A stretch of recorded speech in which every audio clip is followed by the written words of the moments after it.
Last year, when I made a reclaimed beam bench, I asked all of you what I should do with the 2-foot cutoff that was left over from that build. A bunch of you responded that I should make a lamp, and I was kind of thinking this, so here's the plan. I'm going to take some side-emitting LED strips and place them inside the crack. Now the crack is pretty thin, but that's where the magic of these side-emitting strips comes in. When they're put in sideways, they will emit light straight out of the crack so it'll be brighter. There's these splintered pieces that are kind of bridging the two halves. If I can figure out a way to get underneath that and leave it there, so there's a separation between the two parts of the light and the crack, that would be cool. To do this, I just used some chisels to hollow out a bit of a tunnel underneath the splinter bridge so that I could thread the LED strips underneath it. And this ended up working out pretty well. I removed the LED strips from the crack and got out my router to create a wiring channel running along the bottom of the beam. This channel will allow wires to run from the LED strips in the natural crack to a power jack and on-off switch in the back of the beam, which we'll install later on. Now we can install the LED strips permanently so we can cover them with an epoxy diffuser. I cut 2 strips to the exact length of the crack and soldered extension wires to them. These extension wires will extend out of the epoxy and into the wiring channel so we can do the rest of the wiring after pouring epoxy over the strips. And for those that are wondering, I'm actually going to put in 2 of these LED strips just in case one burns out. I'll still be able to get light out of this lamp. I hot glued the strips in place in the crack, which hopefully will keep the LEDs oriented properly during the epoxy pour so they are centered and emit light straight out of the crack. And lastly, I sealed off the ends of the crack with duct tape.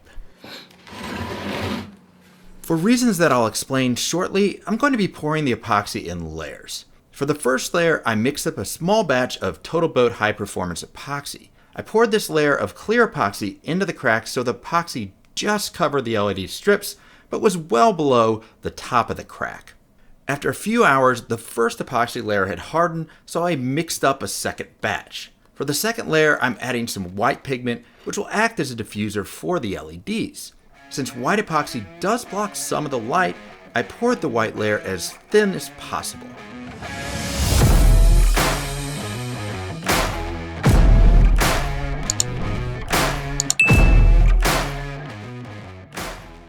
After the white epoxy cured, I came back with the final layer of clear epoxy to fill the crack. I really like the way the clear epoxy over the white layer almost has the appearance of back-painted glass. Leveling out the epoxy needed to be done carefully in order to preserve the reclaimed character of the wood. The approach I've developed is to first use a hand plane to remove most of the excess epoxy.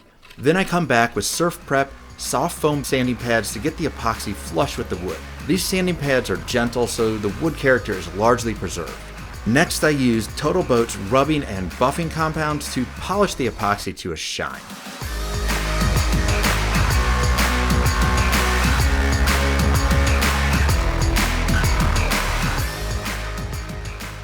I finished the beam with paste wax over the entire surface, which evens out the color of the wood, but still retains a natural look.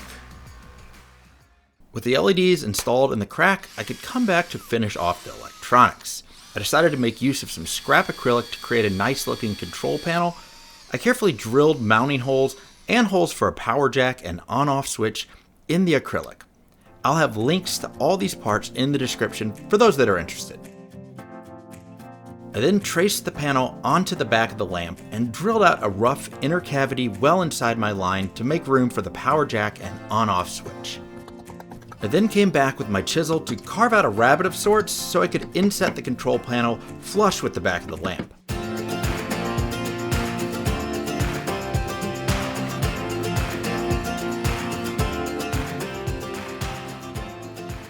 I could then drill a hole from the channel I'd routed earlier in the underside of the lamp to the cavity so I could run wires from the LEDs to the power jack and on-off switch.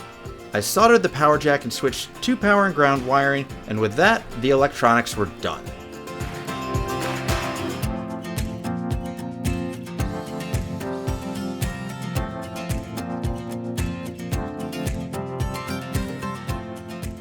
Once I'd given the LEDs a quick test, I could move on to the lower half of the lamp. I'm going to do a bit of experimenting. Obviously, you could just do a simple wood or concrete base, but I want to have some fun here playing with a mix of concrete and 3D printing. So I opened up Fusion 360 to design a 3D printed insert that will sit inside of a concrete base. And Fusion 360 has a thread tool that makes it really easy to add threaded holes. So I added 4 of those to the base. Those will accept threaded acrylic rods that support the beam that we just made and make it look like it's floating.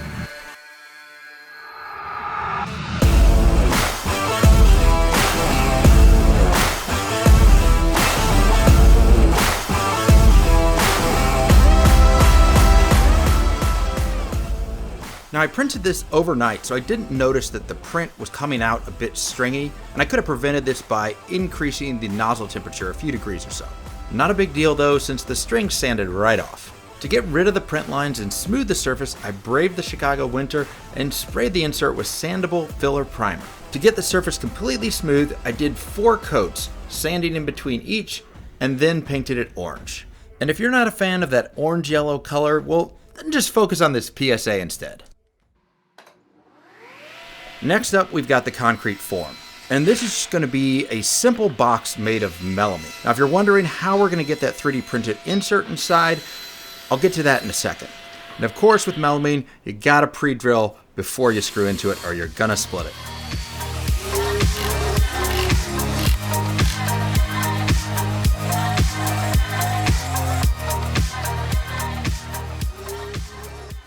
And now it's time for another episode of Caulk Talk, which is the same as every episode of Caulk Talk. I apply a layer of paste wax to the melamine, lay down a generous layer of 100% silicone caulk, run a metal fondant ball tool over all the caulk lines. Metal fondant ball tool pushes excess caulk to the sides, leaves a clean line over the seam, and the layer of paste wax makes it easy to peel the excess caulk away once it cures, leaving a perfect caulk line. And that's it for this episode of Caulk Talk. Now, because the 3D printed insert actually extends beyond the surface of the concrete, and the surface of the concrete when we pour it is against the bottom of the form, I can't just put that insert itself into the form and cast around it. So instead, I did a second 3D print, which is just the part of the insert that is below the surface of the concrete. So I can put this into the form, pour around it. When the concrete's cured, I'll take it out and I'll put the insert with the threaded holes for the rods into the concrete. I first wrapped the 3D printed knockout in tuck tape, thinking that this, combined with a draft angle on the knockout, would make it easier to remove after pouring, but it didn't work out that way. More on that later. I then used spray adhesive to secure the knockout to the form and started mixing up the concrete. I'm using a 3-part mix for this one, which includes Fishstone's HP50 base mix, Super 6 admix, and PVA fibers. This mix is super fluid, and as you'll see, it gives a really smooth surface right out of the form.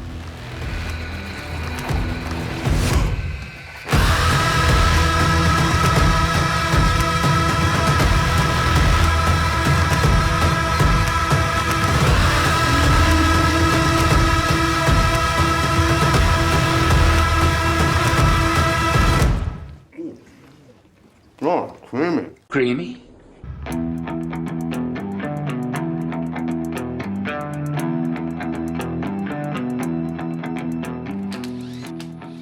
After 24 hours, I demolded the base. The edges can be pretty sharp when you pull it out of the form, so I hit them a few times with a diamond hand sanding pad. Now, coming back to that idea, I had to wrap the 3D print knockout with tuck tape. It really turned out to be a bad idea. With the draft angle on the 3D print, creases in the tuck tape were inevitable, and those creases got stuck in the concrete, so I ended up having to obliterate the knockout in order to get it out. The removal process also chipped the concrete in a couple spots. In the future, I think it would be easier just to make the knockout 3D print about 1/100 of an inch bigger to ensure that the actual 3D print fits in the cavity left by the knockout. The last piece of this puzzle is the 3/4 inch acrylic rods, which I picked up on eBay. I cut them to 32 inches at my miter saw and then set up a die to add threads to the rods. These threads will screw into the threaded holes on the 3D printed base. So it was a little tricky to figure out how to use this die on this because you really have to have a good grip on this to keep it from rotating and have something to turn this against. So basically what I figured out was to create an ever so simple jig. It's basically just a 2x4 that's screwed into the end of the acrylic rod, that I can then flip upside down, stand on the 2x4, and use the die to thread it out.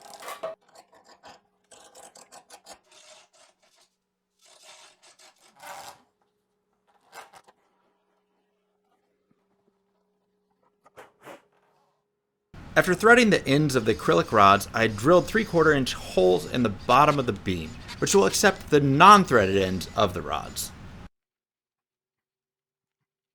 So I think the orange here is just a little bit much. I'm gonna go ahead and spray paint this gray. I think that'll bring the whole thing together and make it more cohesive.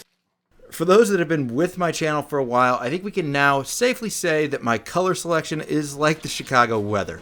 If you don't like it, wait a few minutes, it'll change.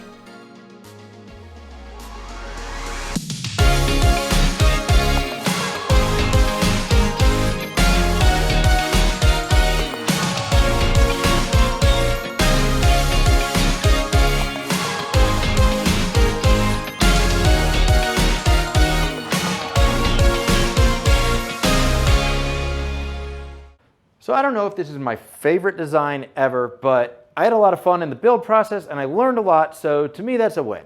If you enjoyed following along, then make sure that you subscribe and bell and whack that like button. I also wanted to take this ad-read-free video as an opportunity to thank all of you for your support as this channel has grown into what it is today. It's because of all of you that I'm able to announce that I've quit my day job and I'm going full-time YouTube.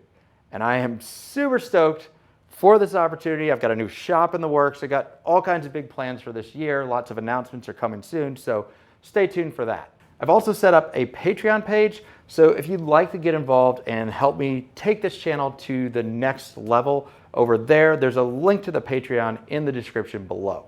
Of course, no pressure. I'm grateful to all of you out there that are just subscribers or even just watching this video and supporting what I do.